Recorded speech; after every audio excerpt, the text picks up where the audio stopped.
Bonjour tout le monde et bienvenue dans cette nouvelle vidéo qui est une foire aux questions que j'ai décidé d'organiser parce que ça fait 4 ans, ce mois d'octobre, que je fais des vlogs sur YouTube. Ça me plaît toujours autant de discuter avec vous, enfin de discuter face à ma caméra, mais de partager mes lectures avec vous. Et j'avais envie d'une petite foire aux questions parce que en 4 ans, il y en a quand même pas mal qui ont rejoint la chaîne. Je les remercie, j'ai eu pas mal d'abonnés. Vous êtes assez nombreux maintenant, c'est très très chouette, vous me suivez presque chaque semaine. J'ai beaucoup de commentaires et c'est toujours très plaisant, donc merci beaucoup pour ça. Et puis bah voilà, une petite foire aux questions parce qu'il y a toujours des questions que vous vous posez, que vous voulez me poser, donc là je vais y répondre. J'ai fait aussi une FAQ sur Instagram pour cette vidéo-là, donc je vais répondre un peu aux deux. Je ferai ça en deux parties parce que comme j'ai posté le vlog précédent où on pouvait me laisser un commentaire question il y a 2 jours, je pense que je vais en avoir d'autres. Donc je vais faire une première partie question Instagram et puis une deuxième partie question YouTube. Mais de toute façon, c'est pour la même chaîne, c'est pour le même contenu. Voilà. Première question, combien d'heures travailles-tu sur YouTube et comment gères-tu ton temps? Alors, moi je filme avec mon téléphone, je n'ai pas de caméra, et je monte aussi sur mon téléphone avec le logiciel InShot, que j'ai depuis 4 ans, en version gratuite, banale, sobre, voilà. Je fais mes petits montages, j'ajoute, je mets la date depuis quelques temps, je coupe, je fais des petits fondus, je mets un petit peu de musique, une intro, une outro et point barre. Ça me prend... En fait, le montage, je m'en rends pas compte parce que je monte au fur et à mesure pour voir la durée de mon vlog. Et comme je fais tout sur mon téléphone, si mon téléphone n'a plus assez de mémoire, je suis obligée de d'abord monter une partie, puis une deuxième partie et regrouper les deux parties. Je fais ça maintenant sur InShot, sinon ça me prend trop de place en fait sur le téléphone. En sachant que je me sers aussi de mon téléphone dans la vie de tous les jours pour faire des vidéos, pour filmer, pour tout ça, enfin pour prendre des photos dans la vie quoi. Donc je peux pas non plus trop faire des vlogs de 2 heures et les monter comme ça. Mais je sais que je voulais plus faire ça sur l'ordi parce que ça prend un temps fou. Et maintenant, on a quand même une technologie assez poussée d'un point de vue téléphonique pour tout faire sur le téléphone. C'est ce que je fais, ça m'arrange. Donc je peux monter mes vidéos un peu n'importe quand je suis dans le métro, quand j'attends en bus, quand je suis dans la salle d'attente de médecin ou n'importe quoi. Je monte mes vidéos, je fais. En montage vidéo, le plus long, ça va être d'exporter en fait. Ça va prendre, je sais pas, une demi-heure à exporter à peu près. Mais je peux faire d'autres choses en même temps. Donc mon téléphone tourne, ou même s'il est éteint, ça continue à exporter. Après, je les mets sur YouTube. Je fais mon petit visuel sur Canva avec, toujours, c'est ma bibliothèque qui est en fond, c'est ma bibliothèque poche, avec vlog, lecture, numéro, machin truc. Un petit texte de quelques mots juste pour donner un peu le contenu du vlog. Et puis les livres dont je parle en fait dans ce vlog que je mets en visuel. Donc tout ça, par semaine, ça doit me prendre, sans le temps de filmer, de vlogger bien sûr, ça me prend, je sais pas, 1 heure à peu près. Donc c'est vraiment pas chronophage pour moi et c'est pour ça que je le fais. Parce que ça ne prend pas de mon temps libre pour faire un truc qui me gonfle. Parce que clairement, faire du montage vidéo, c'est pas ma came, c'est pas mon truc du tout. Et je gère mon temps comme ça et ça me vient très très bien. Donc je ne change pas ça. Je veux pas payer un abonnement InShot pour avoir encore plus de filtres, encore plus d'options. Ce que j'aime me convient parfaitement et c'est très bien comme ça. Que penses-tu de Babelio, des notes données au livre et le fait fait en toute intégrité et probité? Alors Babelio, j'ai découvert ce site il y a longtemps. J'ai un compte Babelio depuis, je dirais 2022, peut-être 2023, je sais pas. Mais Babelio, j'en avais beaucoup entendu parler, enfin j'en avais déjà entendu parler il y a quelques temps, sans forcément avoir l'application. Moi je suis sur Livre Addict depuis 2016, 15, mai 2015, ça fait 10 ans. Enfin, ça fait 10 ans. Et je connaissais Babelio. Mais j'étais plutôt sur Livre Addict parce que tout était sur Livre Addict. Toutes mes lectures depuis 2015 et même avant, parce que j'avais recensé plein de lectures que j'avais faites il y a très très très longtemps quand j'étais ado, jeune adulte, tout ça. Et puis bah, ils n'ont pas d'application, mais j'ai un petit raccourci Google sur mon téléphone en fait. Donc quand je clique, bah, j'ouvre directement la page web Livre Addict sur mon compte. Et j'étais restée sur Livre Addict. J'avais tenté Babelio 1 an l'année dernière parce que j'aimais bien les statistiques Babelio qui proposait. Alors, sur Livre Addict, il y en a aussi, à savoir, bah, en fait, c'est très très détaillé. Il y a toutes les stats générales, tout ça, machin et tout. Et sur Babelio aussi. mais il y a ce petit graphique sympathique avec t'as lu tant de livres par mois, avec les barres comme ça, voilà, j'aime bien. Et puis ça me donnait une idée globale de vraiment combien j'ai lu par mois, tout ça avec l'application, c'était plutôt bien fait. Donc j'ai essayé, j'ai fait ça pendant 1 an. Et voilà, j'ai fait au 31 décembre mon petit récapitulatif Babelio comme beaucoup de monde.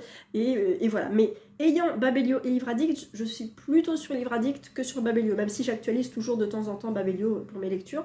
Je sais que Babelio est pas mal utilisé pour les critiques de livres, justement, et les notes sur des sites, sur des contenus YouTube, tout ça.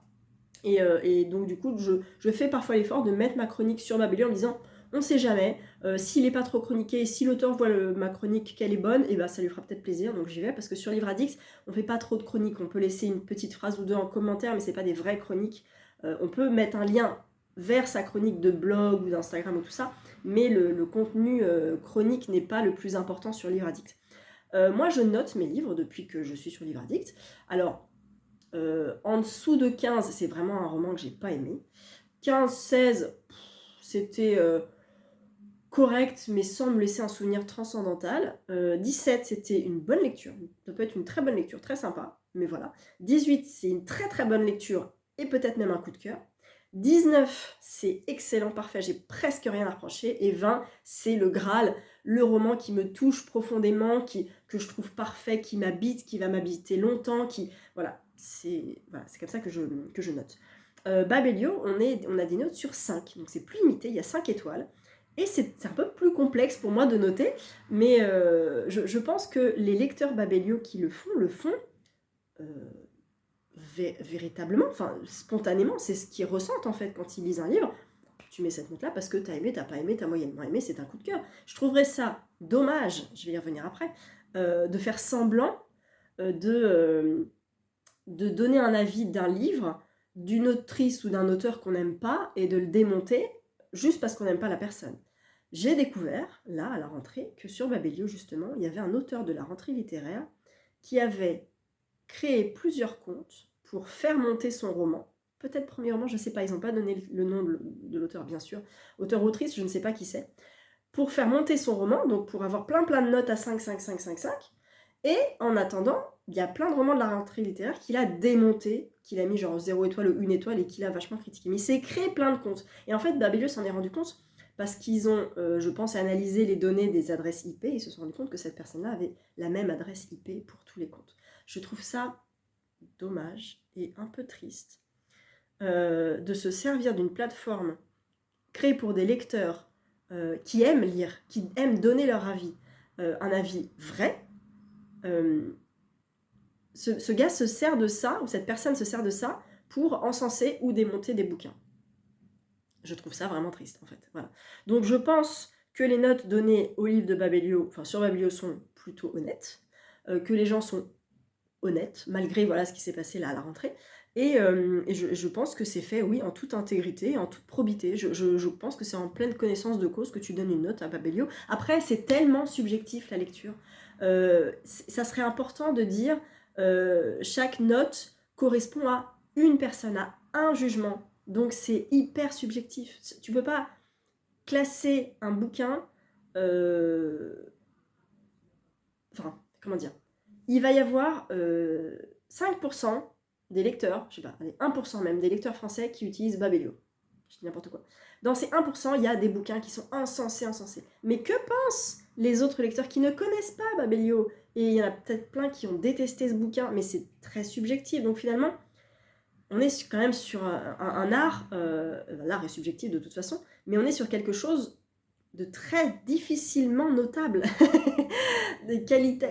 qualifiable aussi. Donc c'est compliqué. Mais je pense que Babelio est un site honnête, tout comme les autres sites. Je sais qu'il y a Goodreads, je sais qu'il y a Booknode, je crois, il y a Livre Addict bien sûr. Il y en a d'autres, et je pense que les gens qui sont là-dessus sont honnêtes et veulent partager leurs avis lecture, tout simplement. Voilà. Quels sont tes prochains salons littéraires? Et je combine avec la deuxième question qui est: seras-tu à la foire du livre de Brive cette année? Si oui, pour quels auteurs? Je sors ma liste parce que oui, je serai à Brive cette année. Ce n'est pas mon prochain salon. Mon prochain salon, c'est le Festival Sans Nom en octobre. Je pense que quand vous aurez cette vidéo, le salon ne sera pas encore passé. On est le combien? On est le 6. On est le 6 et le salon est le 18 18-19 je crois. Donc prochain salon, Festival sans nom, ensuite Brive, et je passerai peut-être à Noir-sur-Ormesson également en novembre, qui est à Ormesson, comme son nom l'indique, dans le 94, je crois, il me semble. Bref, c'est en Ile-de-France. Le Festival sans nom est à Mulhouse en Alsace, la foire de Brive est à Brive, et là la région, voilà, c'est à Brive, c'est dans le sud, il fait beau, il fait chaud. On y va avec Estelle et Angie et d'autres copines, et puis Festival sans nom, je retrouve aussi des copines là-bas, dont Angie, et ça va être trop bien. Donc la liste des auteurs que je vais voir au Festival sans nom, il n'y en a pas tant que ça, j'y vais aussi pour revoir les copines, pour voir des auteurs, pour voir peut-être des conférences aussi si j'ai le temps, mais le samedi je vais partir finalement un peu tôt, donc je pense que je verrai quand même des conférences, mais c'est aussi pour passer du temps avec les copines. Et puis, il faut que je trouve mon Notion, voilà. Et puis Brive, bien sûr, j'ai vu la liste des auteurs et des autrices à Brive. J'avoue que je suis... Alors, c'est pas déçue, parce qu'il y a quand même énormément d'auteurs à Brive, mais je trouve que c'est un salon quand même assez politique, parce qu'il y a beaucoup d'hommes politiques, assez élitiste, mais il y a Virginie Grimaldi, je crois que juste pour elle, j'irai. Et puis, comme l'a rappelé Estelle, effectivement, Brive, c'est pour passer un week-end entre copines, et ça va être trop cool de toute façon. Donc j'ai quand même super hâte. Et voici mon petit programme de Brive, vraiment petit, parce qu'il y a pas mal d'auteurs que je vois souvent dans d'autres salons. Donc là, je privilégie ceux que je vois pas forcément en salon. Alors, j'avais noté Lorraine Bastide, parce que je crois que j'ai jamais fait dédicacée présente, et que j'aimerais beaucoup le faire. Sinon, soit je lui prends son dernier, soit je lui fais dédicacer 2080 ou le Courir l'escargot, je vais voir un petit. Laurie Forêt, parce que j'ai très envie de lire Meurtre et préjugés, parce que j'en entends énormément de très très bons avis. Titiou Lecoq, je pense que je vais lui faire dédicacer La vie ressemble à ça, qui vient de sortir, ou alors Une époque en or. Je sais pas, peut-être La vie ressemble à ça, on verra. Gilles Marchand, parce que j'ai loupé sur Paris, donc j'ai vu qu'il était à Brive, je vais faire dédicacer Les promesses d'orpheline. Romain Potocki pour Le jardin dans le ciel, j'ai vu qu'il était aussi à Brive, je suis trop contente, je vais absolument aller le voir. Gaël Nohan, pareil, je l'ai loupé à Paris, donc je vais aller dédicacer L'homme sous l'orage, que j'ai vraiment adoré. Et puis il y a Fabien Olicard, mais il est là que le dimanche, donc je vais voir. Et puis je vais faire dédicacer soit ce livre vous fera gagner du temps, soit La harpe des 4 saisons, soit les deux, mais je pense qu'il va y avoir beaucoup de monde à voir. Et puis Virginie Grimaldi, qui visiblement là les 3 jours. Mais ça marchera peut-être sur tirage au sort, j'en sais rien. On essaiera de se renseigner, mais voilà. Donc la liste est pas ouf. Après, il y a plein d'auteurs, hein. C'est trop bien, mais ma liste est pas dingue, et c'est pas ma priorité. Et si je vois pas... Vraiment, j'aimerais bien voir Virginie quand même. Si je vois pas les autres, c'est pas grave. C'est pas grave. Voilà, pour les salons littéraires. Une analyse de ta participation au club de lecture et ou aux lectures communes. Alors, il y a longtemps, avec Estelle, on faisait des lives sur Instagram le vendredi midi. On n'a plus le temps de faire des lives le vendredi midi parce qu'on bosse, elle surtout beaucoup, et donc on n'a plus le temps de ça. Et on organisait des lectures communes, c'était au moment du Covid, je crois, peut-être un tout petit peu après, ou pendant la période Covid, parce que ça a été long quand même, où on organisait des lectures communes de plein de bouquins, et c'était trop cool. Et voilà, moi je sais que les lectures communes, si je suis sur un seul livre, ça va fonctionner. Si par exemple on découpe un livre en chapitres, et qu'on se dit on lit un chapitre par jour, si je me tiens juste à ce livre-là, ça va pas être assez, parce qu'un chapitre par jour, moi c'est peu. Moi je lis une centaine de pages par jour, même un peu plus. Donc 10 pages, des fois, c'est compliqué. Donc j'aurais tendance à lire un deuxième livre à côté. Mais lire 2 livres en même temps en papier, je me suis rendu compte que ce n'était pas une solution pour moi, je ne suis pas assidue là-dessus, donc j'ai arrêté ce genre de lecture commune. Quand je lance des lectures communes sur Instagram, je propose une date de début, et chacun avance à son rythme. Et chacun commence dans le groupe Instagram où il en est, si il ou elle aime, s'il y a des révélations, mais sans donner les révélations, sans spoiler. Et puis on attend que tout le monde ait fini, et quand tout le monde a fini, on débrief. Voilà. Ça, c'est ma définition de la lecture commune parfaite, parce qu'on ne spoile pas, on commence ensemble, chacun avance à son rythme, il n'y a pas de pression de vite, on lit 50 pages par jour, oh, j'ai pas eu le temps, catastrophe. Non, pas du tout. On donne une date de départ, et pas de date d'arrivée. Et moi, ça m'est déjà arrivé de finir le livre, parce que moi, je lis vite, je finis le livre, je dis, bon voilà, j'ai fini, il y en a peut-être une ou deux qui vont dire, moi aussi, puis une semaine plus tard, moi aussi, tiens. Et puis d'oublier le groupe, parce que j'ai lu 2-3 bouquins après, et de me dire, oh, c'est la lecture commune. Ah, au fait, qui n'a pas fini? Est-ce qu'on peut débriefer? Et j'avoue que là-dessus, je suis pas très assidue parce que voilà, je lis vite. Et ayant toute la même date de départ, c'est cool parce qu'on commence tout le livre ensemble, donc ça c'est super. Mais comme on a chacune ou chacun des rythmes différents, et ben on n'arrive pas tous en même temps. Et c'est normal. Et c'est pour ça que c'est bien parce qu'il n'y a pas de pression. Donc c'est pratique, mais ça rencontre des inconvénients parce que quand tu as fini depuis un mois et qu'il y en a qui mettent un mois pour le lire justement, et c'est cool, et bien forcément, faut quand même peut-être prendre des notes, peut-être que je devrais noter la date de début et puis me dire tiens, débrief, cocher quand c'est débriefé, et puis... Mais bon, je le fais pas parce que bon, j'organise beaucoup moins de lecture commune maintenant, parce que j'aime bien aussi lire pour moi et je me rends compte que comme je lis vite, c'est contraignant pour certaines personnes et ça met la pression à certaines personnes et j'ai absolument pas envie que ça devienne comme ça. Et sinon, ma participation au club de lecture, j'en ai, des vrais clubs de lecture, j'en ai deux. Un que j'ai depuis presque 10 ans, non, peut-être pas 10 ans quand même, bien 8 ans au moins. Ouais, au moins. C'était le club de lecture Mango and Salt qu'elle avait organisé et moi j'avais proposé qu'on se retrouve sur Paris. Et on était quelques-unes à se retrouver sur Paris, et on est toujours à se retrouver sur Paris. Donc nous avons grandi, nous avons vieilli, certaines ont des enfants. Maintenant on se voit de temps en temps, on essaie de se faire un resto, c'est compliqué parce que il y en a même certaines qui ont déménagé, qui ne sont plus à Paris. Donc quand elles viennent à Paris, on essaie d'organiser nos plannings sur WhatsApp, tout ça. C'est difficile, mais on essaie toujours de trouver une date. Et là on parle de lecture, on a même des fois des lectures communes. Voilà, mais c'est rare que moi je respecte ça. C'est compliqué, mais on se voit surtout pour papoter en fait de nos vies, de tout ça, de bouquins aussi et tout, et ça c'est chouette. Et puis un autre club de lecture où là on est tous sur Paris, on est nombre, on est 13, 14 je crois. Et là on essaie aussi une fois par mois de se voir, de se passer des bouquins, de tout ça, mais c'est pas presque personne n'est sur Instagram, donc c'est vraiment des lecteurs et des lectrices pur papier, quoi, enfin, pas réseaux sociaux, c'est pas des lectrices réseaux sociaux, c'est pas négatif, hein, mais voilà. Donc j'ai ces deux clubs de lecture là, j'essaie d'y aller, en sachant que moi, avec mon métier, je travaille le soir aussi des fois, et c'est compliqué de me libérer un autre soir par semaine, en sachant que j'ai déjà 2 soirs où je rentre très très tard.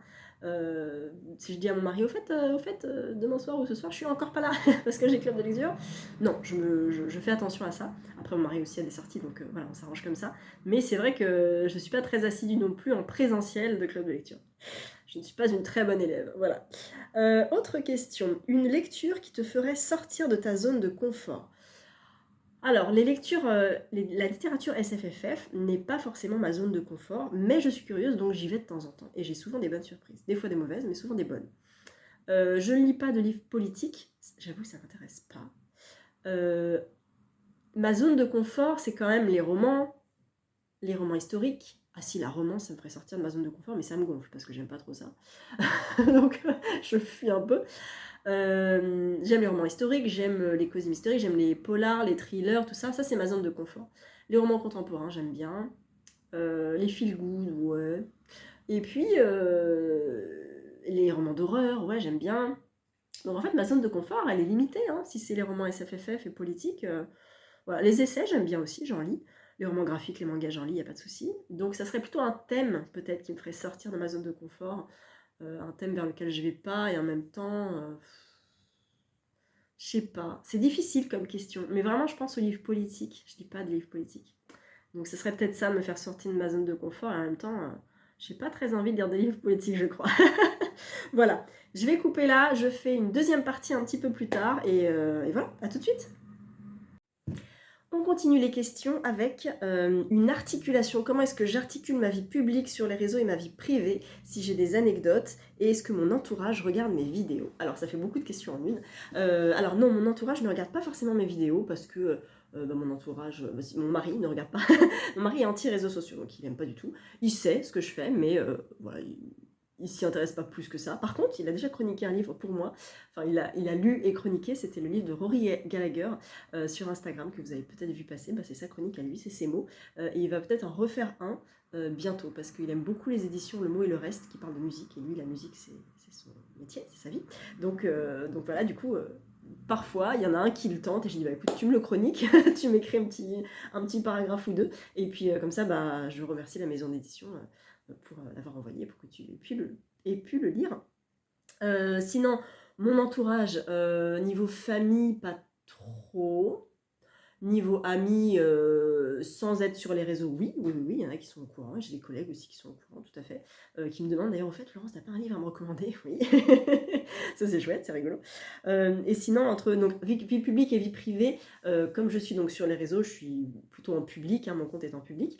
Je sais que j'ai des élèves qui me suivent aussi, hein, voilà, c'est comme ça, c'est le jeu. Mais j'ai pas grand-chose à cacher finalement, donc ça ne me dérange pas. Et puis, de temps en temps, on me reconnaît dans la rue ou bah, dans des salons, hein, bien sûr. Récemment, c'était, alors j'ai oublié ton prénom, je suis désolée, mais c'était au tournoi Lego où j'étais avec mon fils. Et il y a une abonnée en fait du coup qui me suit sur les réseaux qui m'a dit: «Je vous suis», et c'était trop cool en fait. C'était tellement improbable parce que c'était dans un lieu où voilà, j'étais avec mon fils, des amis, tout ça, et c'était pas du tout en mode salon de lecture, enfin lecture ou salon du livre quoi, donc c'était complètement en dehors de ça, et c'était assez rigolo, donc c'était chouette, j'aime bien, donc voilà, donc c'est cool. Mais en fait, encore une fois, c'est pas c'est juste de voir les gens en vrai, parce que moi vous voyez mon visage, mais moi je vous vois pas quand vous commentez, et de pouvoir discuter en vrai. Donc rappelle-moi ton pseudo, de quoi on a parlé, et donc elle m'avait dit c'est moi qui ai vu R.J. et Laurie dans une église en conférence, je sais pas quoi, j'ai fait ah oui mais c'est vrai, évidemment, bien sûr. Donc c'est cool, donc j'aime beaucoup faire ça. Voilà, sinon bah, anecdote, voilà, c'était ça. Dans la rue un jour, dans Paris, en plein Paris, j'étais avec qui? Est-ce que j'étais avec Héloïse ou avec une autre copine peut-être, je sais plus. Au coin de la rue, Florence, oui, ou Flo Books, oui. Oui, bonjour.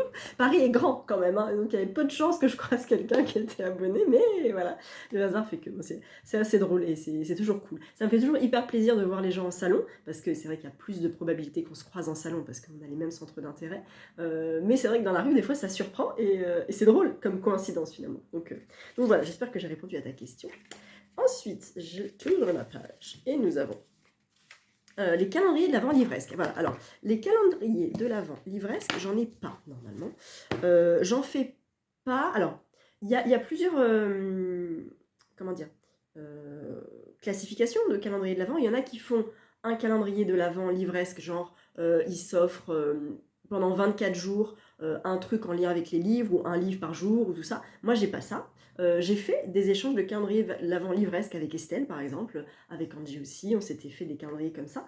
Et puis, et ben, il y a les autres calendriers de l'Avent format livre, où là, bah, j'ai eu, moi, le dernier Franck Tillier, le roman Maudit, qui est donc le roman de l'Avent ado, thriller de l'Avent, et il y a un chapitre par jour. Et là, c'est mon premier cette année. Je suis contente. Et j'ai aussi le nouveau Ingrid des jours, où il y a 25 ou 24 chapitres, je crois, qui se lit aussi un par jour. Donc je vais essayer de jouer le jeu. C'est les seuls calendriers de l'Avent livresque que j'ai, vraiment, finalement. Parce que sinon, bah, j'en ai pas. Peut-être, j'en achète à mon fils parce qu'il aime bien. Ou alors on lui fait. Sinon, on a une espèce de truc en tissu. On lui met des trucs dedans. Mais sinon... j'aime toujours bien cette période de Noël de toute façon, donc après je veux pas me pousser trop à la consommation par rapport à ça, et je me dis qu'un livre format calendrier de l'Avent, c'est parfait. Voilà, donc ça j'aime bien. Voilà, ensuite on m'a demandé est-ce que je travaille pour ma chaîne ou est-ce que j'ai un travail à côté. J'ai un travail à côté. YouTube ne me rapporte absolument rien, je ne suis pas rémunérée, je n'ai pas de revenus, je n'ai pas activé les revenus sur YouTube, c'est pour ça que vous n'avez pas de pub normalement. Et donc non, j'ai un vrai travail, je suis professeure de danse contemporaine, et j'en vis, et donc sur mon temps libre, et ben, je lis et je chronique des livres et je fais des vidéos YouTube, voilà, mais j'ai un vrai travail. Alors il y a d'ailleurs mes élèves qui me demandent si j'ai un vrai travail en dehors du fait que j'enseigne la danse. Mais c'est mon travail. Les petites me demandent tu dors là où t'enseignes? Non. Tu dors dans la salle de danse? Non. Ça c'est rigolo. Voilà, sinon, si on veut ouvrir sa chaîne, comment faire pour recevoir des livres, qui contacter, à qui s'adresser? Est-ce que j'ai une contrainte de temps pour lire les livres qu'on m'envoie, pour les chroniquer, tout ça? Alors, si on veut ouvrir sa chaîne, eh bien ouvrez votre chaîne et venez parler de livres, et ça sera déjà trop bien, parce qu'il y aura toujours du monde, il y a toujours... Parfois les algorithmes sont bien aussi, parce que selon tes centres d'intérêt, bah, ils te donnent des vidéos de gens qui ne sont pas forcément connus, et ça c'est chouette. Et puis après il suffit de chercher un petit peu. Alors si vous ouvrez votre chaîne, ce que je vous conseille quand vous faites des vidéos, c'est de mettre en barre d'infos peut-être des hashtags ou des trucs comme ça, ou le nom des auteurs ou des livres. Comme ça, si nous on cherche, ah bah tiens, qui est-ce qui a parlé en vlog du dernier, je sais pas, Lucinda Riley par exemple, 12 508, mais il y aura peut-être parmi eux des petits vlogueurs et vlogueuses qui parleront du bouquin, et hop, ça permet de découvrir d'autres chaînes, tout ça. Moi j'en suis pas mal, j'ai des fois moins de temps de regarder des vidéos, donc j'ai plein de vidéos de retard, mais j'aime bien aussi suivre les petites chaînes, parce que eh ben, il n'y a pas que les grosses chaînes. Je suis surtout une chaîne, je vais pas retrouver sa chaîne. Est-ce que je vais retrouver sa chaîne? Je crois qu'elle s'appelle Milena. Elle a peu d'abonnés et elle parle super bien des livres. Je lui fais de la pub, mais vraiment ça me fait plaisir de le faire parce que je la suis depuis un an peut-être, je crois. Milena Lit, M-I-L-E-N-A, attaché L-I-T, lit dans le sens lire. Elle a peu d'abonnés et je trouve ça dommage parce que c'est trop bien. Elle a 1000 abonnés, 1300 abonnés, donc c'est bien. Mais moi quand je la suivais il y a un an, elle avait vraiment peu d'abonnés, peu de vues et je trouve que c'est trop bien de... je suis contente de la suivre, elle est bibliothécaire et j'aime bien ce qu'elle fait, donc ça me fait plaisir. Voilà, est-ce que j'ai répondu à tout? Pas du tout. Comment je fais pour recevoir des livres? Alors, ça fait 9 ans que j'ai mon compte Instagram, donc en 9 ans, eh ben, j'ai accumulé un certain nombre d'abonnés. J'ai fait grandir ma communauté, les maisons d'édition ont commencé à me suivre, ont commencé à voir que j'étais active et que je lisais pas mal de choses, donc... Benoît, à l'époque du Cherche Midi, m'avait proposé en 2017 mon premier service presse. Et c'était cool. Donc après, j'ai continué avec le Cherche Midi, puis j'en ai eu d'autres. J'ai eu Pocket, un tout petit peu plus après, donc ça devait être en 2017 aussi, je crois. Été 2017, je pense. Donc ça fait très longtemps que j'ai ces contacts, finalement, dans les maisons d'édition. C'est des gens, parfois, qui bougent, hein, puis d'autres qui bougent pas. Emmanuel Pocket, elle est toujours là. Benoît, il a bougé, il est chez Verso, mais il est toujours là. Donc j'ai des gens comme ça, références, à qui... que je vois des fois en salon, que je vois dans des rencontres, dans des dédicaces, tout ça, et qui sont fidèles, qui me sont fidèles, et moi je leur suis fidèle. Et donc on entretient finalement cette relation-là, et c'est un peu donnant-donnant. Bah tiens, j'ai beaucoup aimé ce dernier livre, est-ce que tu pourrais m'envoyer cet auteur-là? Oui, bien sûr, avec plaisir. Voilà, parce que, encore une fois, ça fait longtemps que je suis sur les réseaux sociaux, notamment sur Instagram, et que le réseau de confiance s'est installé, donc c'est cool. Après, j'ai d'autres maisons d'édition qui sont partenaires, hein, j'en ai pas mal. Je reçois les catalogues. N'étant pas très gourmande, je sais être raisonnable, donc des fois j'en demande un, des fois j'en demande pas, des fois j'en demande deux. J'essaie de les chroniquer, j'ai jamais eu... ou alors il y a très longtemps, et ça m'a gonflé, de deadline pour lire un bouquin. Souvent, quand on me propose un roman, c'est souvent sur Instagram d'ailleurs, on me propose un bouquin, j'explique, je dis ah oui ça me tente, mais par contre je suis désolée, je pourrais pas le lire pour la sortie. Et à 99% du temps on me dit c'est pas grave, il n'y a pas de souci, il n'y a pas de problème. Et donc c'est cool. Donc il n'y a pas de pression en fait. Mais je me sens un petit peu reconnaissante et un tout petit peu redevable envers la maison d'édition qui m'a envoyé le bouquin. Donc je me dis, bon, je ne vais pas le laisser traîner 2 ans. Je vais essayer de me le programmer, vu que j'ai un planning de lecture, de me le programmer soit dans le mois, soit le mois suivant, soit 2 mois après. Mais comme j'ai prévenu la maison d'édition, déjà, je m'éloigne un petit peu de la pression que j'aurais pu me mettre si je m'étais dit, ok, il faut que je lise tout de suite dans le mois, quoi. Après, il y a des services presse, je pense notamment à Verso, qui est une petite maison d'édition qui commence à monter quand même, enfin je trouve qu'elle commence à monter. J'essaye quand je reçois les bouquins, d'autant plus que souvent je lui demande, de les lire soit avant la sortie pour les chroniquer le jour de sortie, pour leur faire de la pub, pour faire monter le bouquin, soit dans la foulée. Voilà. C'est assez commun, là j'en ai reçu. J'ai reçu La Baronne de Minuit que j'ai lu presque tout de suite, j'ai reçu Tandemiti que j'ai lu tout de suite, que je vais pouvoir chroniquer à sa sortie, et je vais recevoir Baudelaire aussi que je vais lire, alors il est déjà sorti début octobre, donc je vais le recevoir là normalement cette semaine, je vais le lire en fin de mois et je vais le chroniquer. Donc ça dépend des maisons d'édition, ça dépend des auteurs, ça dépend de mon rythme aussi, mais j'ai pas de pression et c'est cool. Voilà. Après, pour faire la demande, alors il y a souvent maintenant des maisons d'édition qui font des appels à partenaires. Il faut guetter Instagram, il faut guetter les maisons d'édition, il faut les suivre, moi j'en suis plein. Et ils font souvent un post en disant voilà, remplissez votre formulaire. Alors il y a des maisons d'édition qui font ça depuis longtemps, genre Charleston, mais maintenant ils demandent d'avoir au moins, je crois, 1000 ou 2000 abonnés. Mais au moins, ils cadrent leur truc. Voilà, ils ouvrent pas à tout le monde, ils le savent. C'est extrêmement critiqué tous les ans. C'est critiquable, c'est défendable. Chacun fait ce qu'il veut. Enfin voilà, c'est un grand débat. C'est un très grand débat. Je vais pas trop rentrer là-dedans.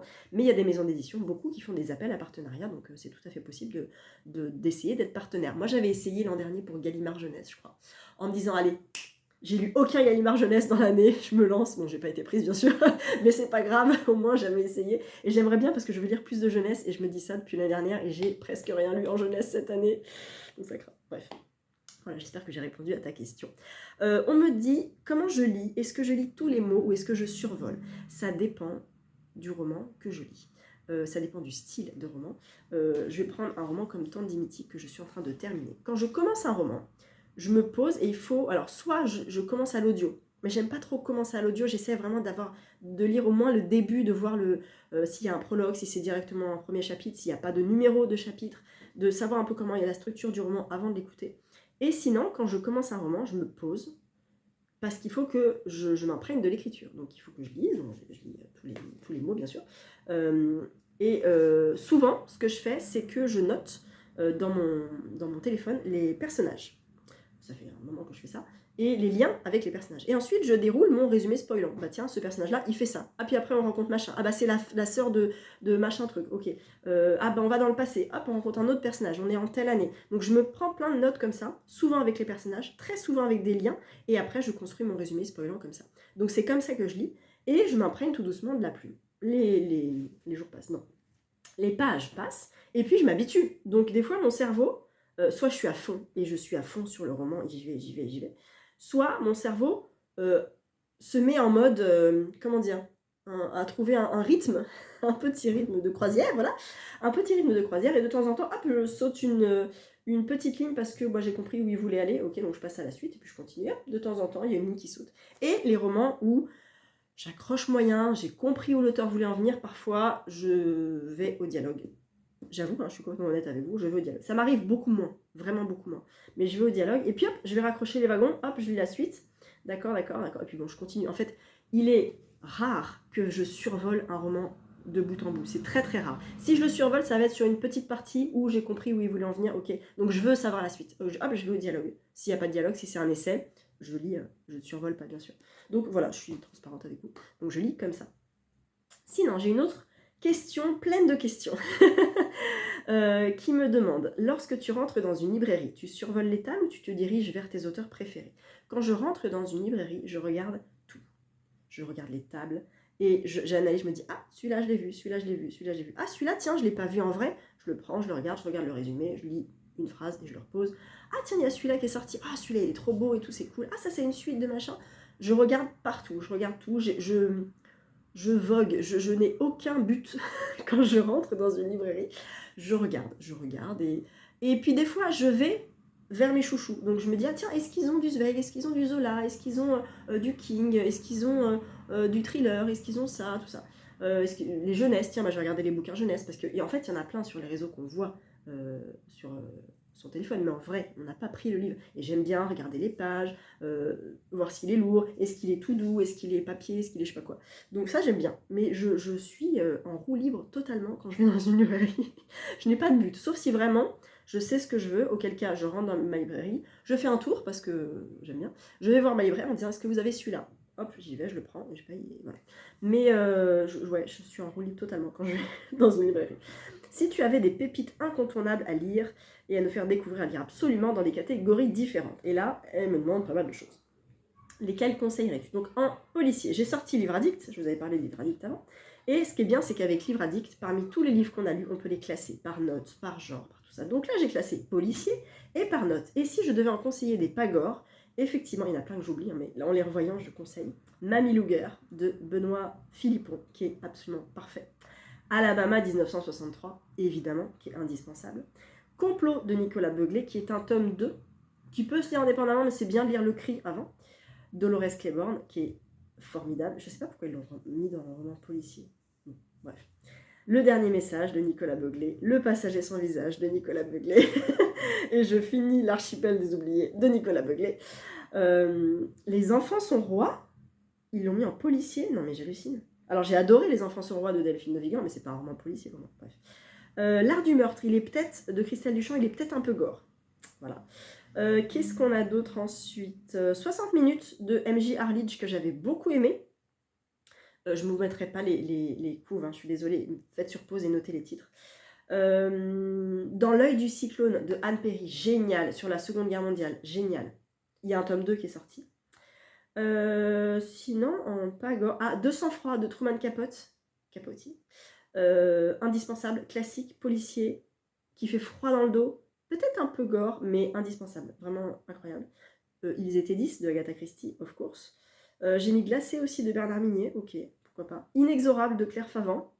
Je continue. Ça fait beaucoup. Ensuite, elle m'avait demandé dans les sagas familiales. Ah bah là, Lucinda Riley, direct.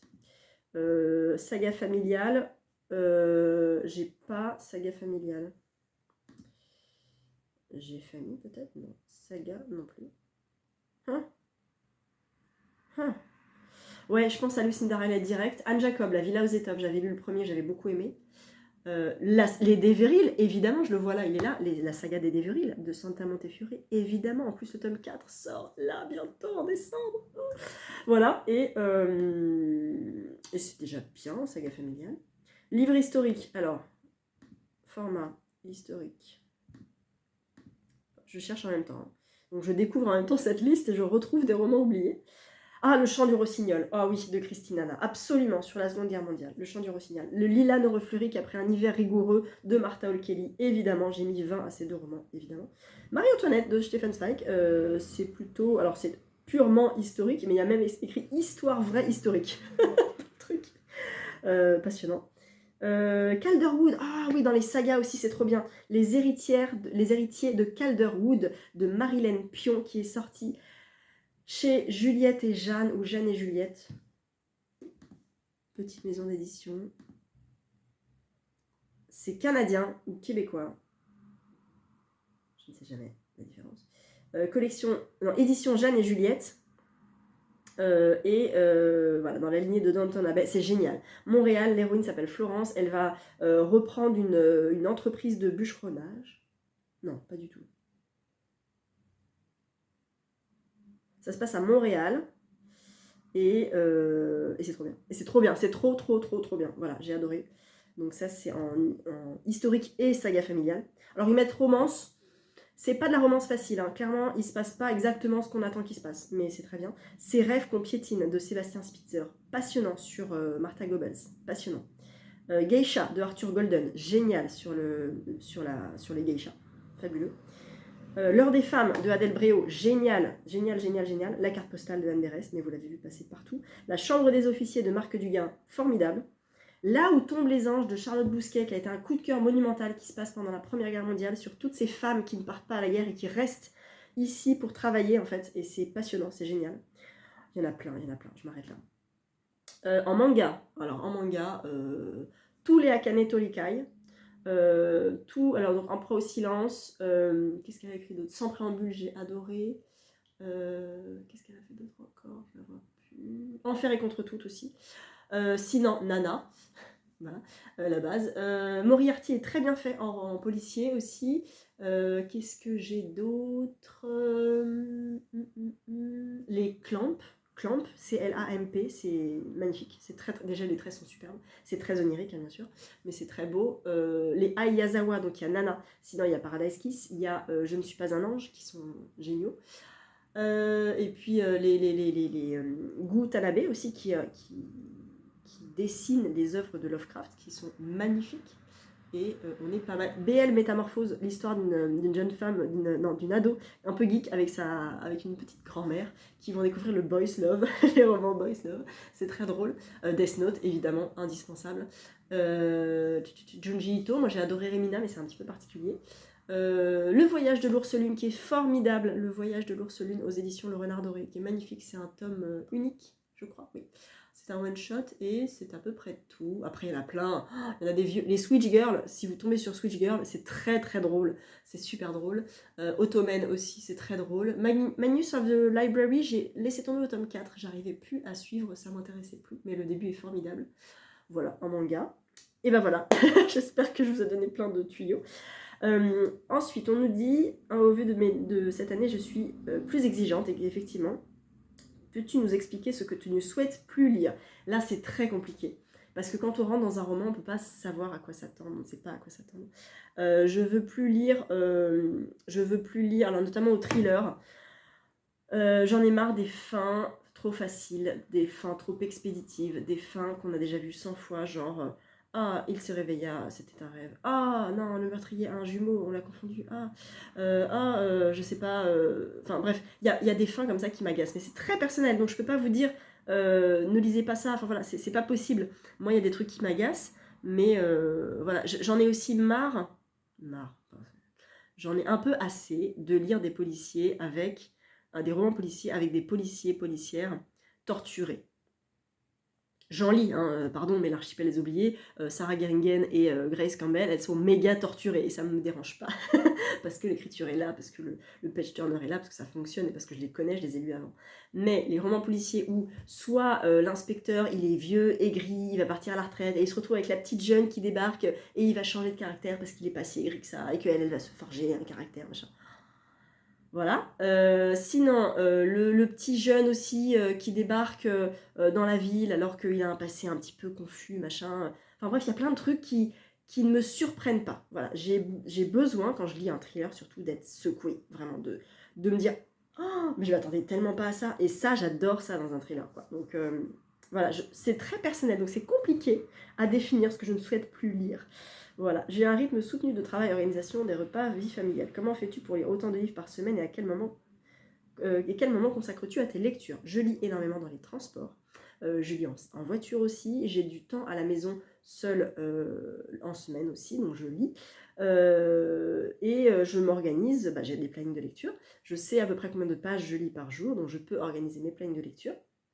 Et des fois, je me dis, des fois, j'ai rien à faire, enfin, si j'ai des trucs à faire dans la journée à la maison, et je me dis, tiens, j'ai un rendez-vous, il faut que j'aille sur Paris. Ok, je prends un bouquin, donc ça veut dire que si je vais sur Paris, je peux lire les 50 pages, 70 pages, aller-retour, et je m'organise comme ça, finalement. Donc, mais ça devient automatique.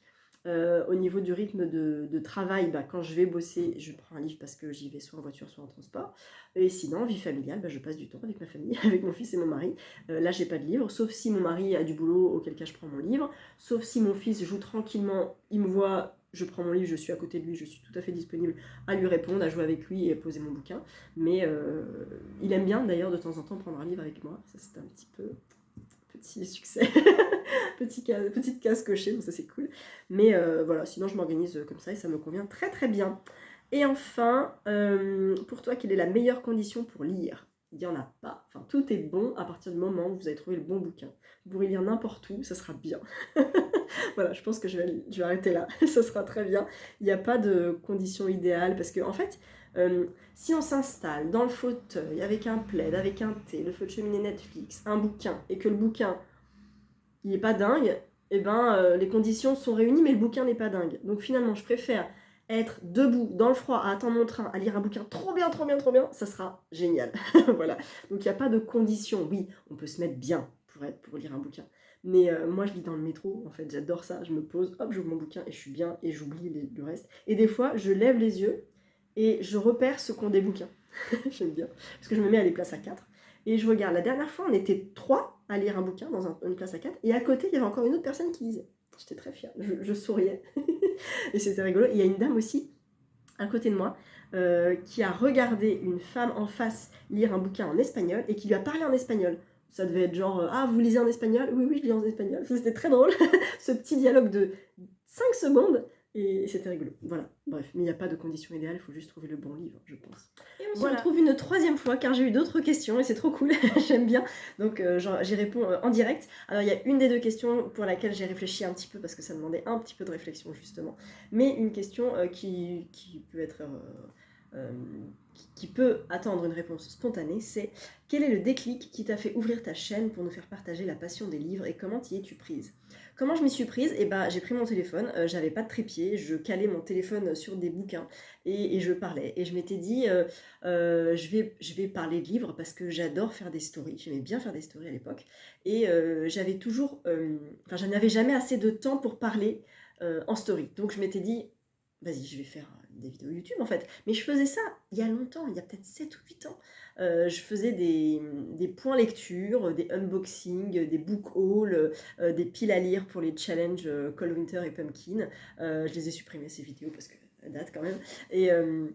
Et puis j'avais pas envie de les revoir là-dessus, donc voilà, j'ai laissé tomber. Mais je m'étais dit, allez, on repart à zéro. J'ai envie de parler de bouquins plus longtemps à des gens qui vont me regarder, m'écouter. Et voilà, j'ai pas eu forcément de déclic. En plus, c'était en octobre, hein, donc c'est même pas la bonne résolution de l'année en janvier ou en septembre, en plein milieu de l'année. Je crois que j'avais commencé... je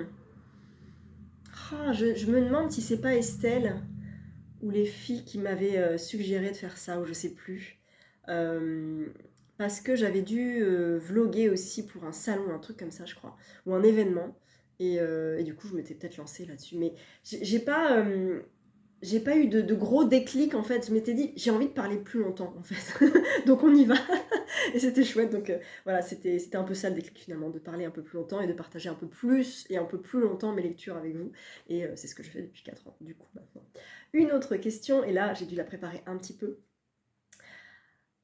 Alors, as-tu une envie de SFFF vers laquelle tu n'oses pas aller par peur peut-être de ne rien comprendre? Si oui, veux-tu organiser une lecture commune pour t'encourager?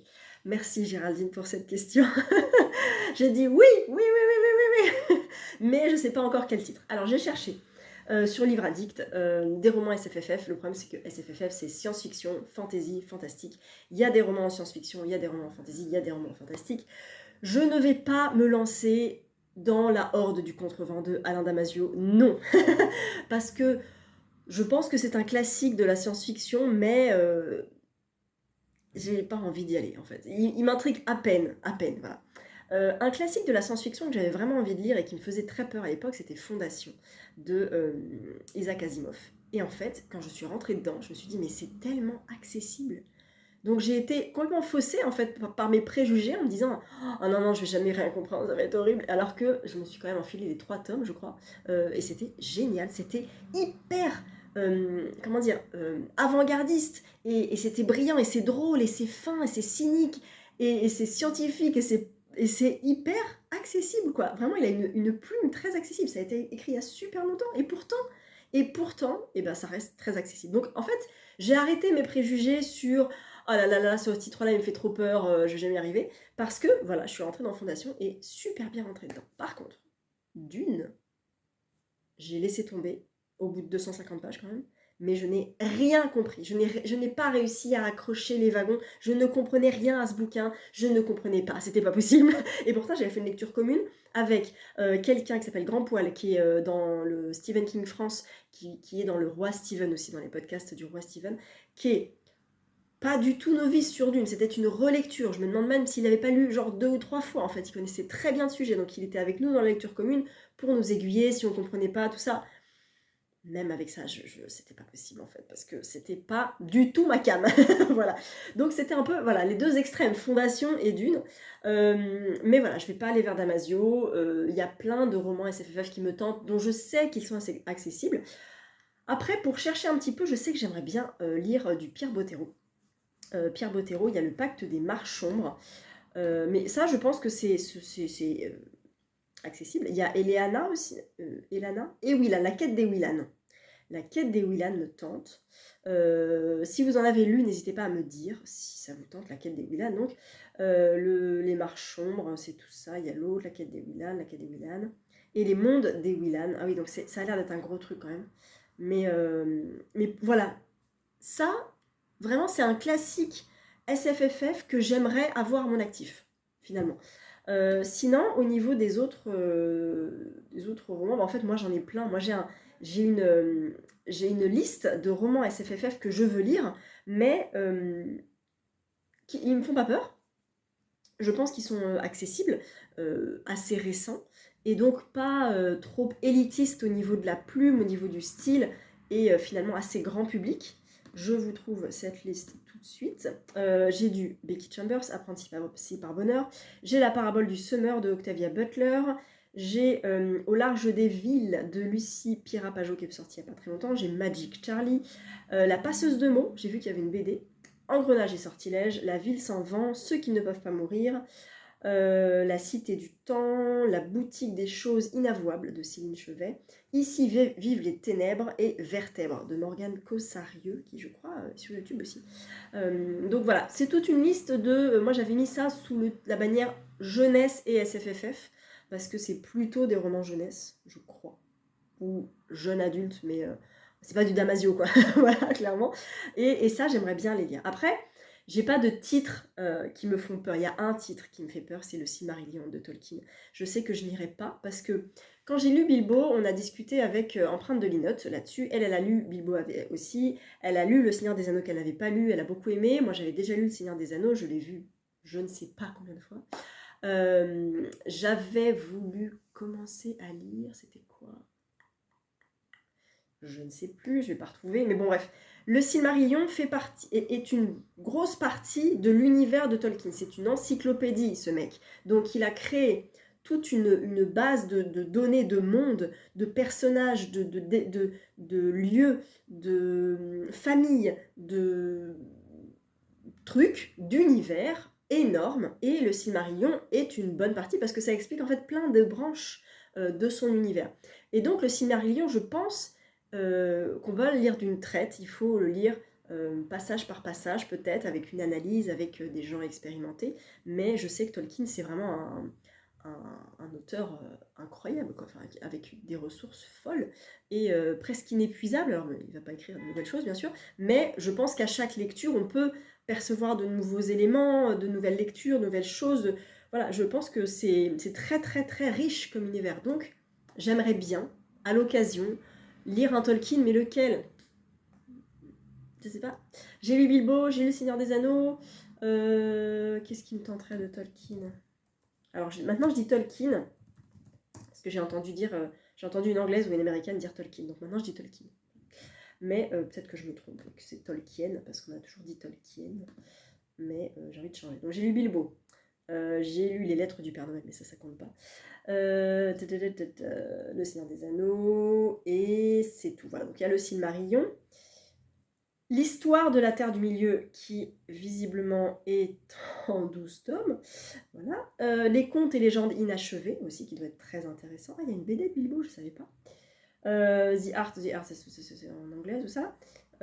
Et puis, Les Enfants de Hurin. Voilà, il y avait ça. Et il y avait un autre truc, je ne sais plus. La chute de Godoline, ouais. La chute d'Arthur. Et voilà. Contes et légendes inachevées.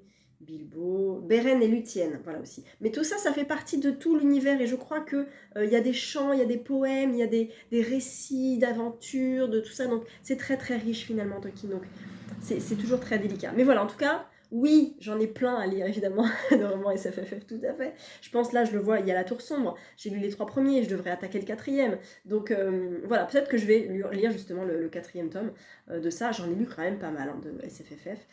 J'ai lu La Passe Miroir, j'ai lu plein de trucs.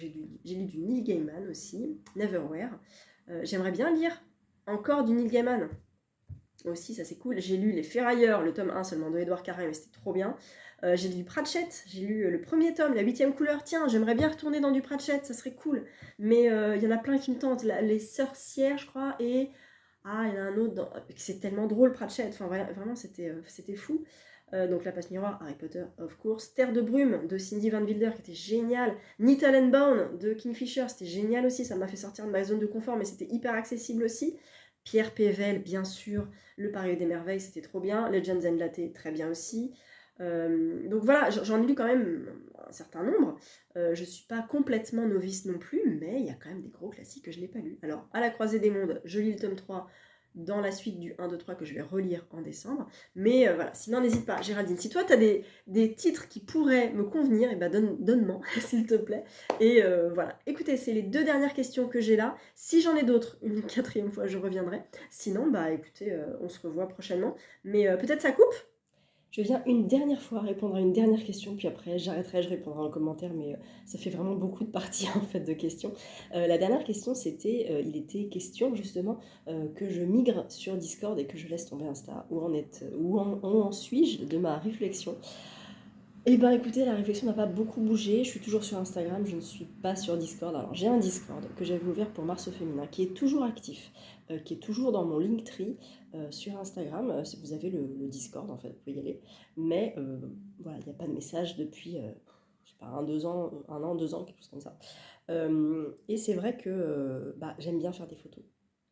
J'aime bien faire des petites vidéos de temps en temps. Et sur le Discord, c'est juste un chat. Alors c'est très bien, mais il faut l'alimenter. Et je sais que il va y avoir de ma part et peut-être de la part des gens qui rejoindront le Discord un engouement au début, puis après ça va se tasser, comme à chaque fois en fait, c'est normal.